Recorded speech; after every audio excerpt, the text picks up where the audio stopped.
Au Cap, les derniers adieux au prix Nobel de la paix, l'archevêque Desmond Tutu.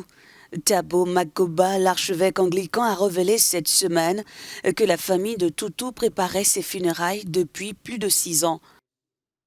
Malgré son souhait de ne pas avoir des funérailles officielles très coûteuses, le président Cyril Ramaphosa a tenu à honorer la mémoire de Desmond Tutu et ses combats pour une Afrique du Sud libre et indépendante. C'était un homme humble. Lorsque nous avions un problème, on se tournait vers lui et il répondait.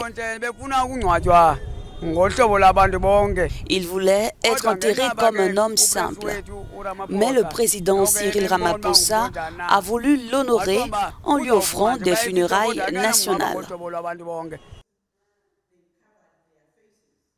En 2020, la ministre sud-africaine des Travaux publics, Patricia de Lille, a révélé que le gouvernement avait dépensé plus de 2 millions de dollars américains pour les funérailles nationales de la combattante anti-apartheid Winnie Mandela en 2018. Plusieurs espèrent qu'il n'y aura pas d'enquête pour fraude après les funérailles de l'archevêque Desmond Tutu.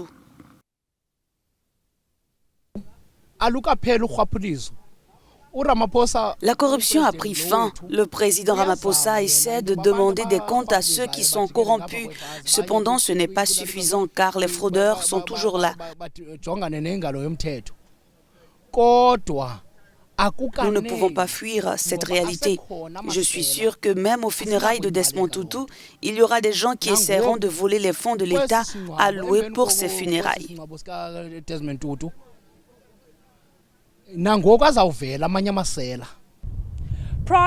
Avant sa mort à l'âge de 90 ans, Desmond Tutu a été diagnostiqué d'un cancer de la prostate à l'âge de 70 ans.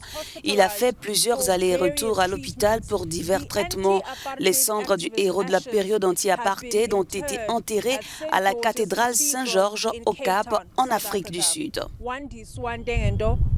East London, South Africa, Africa News.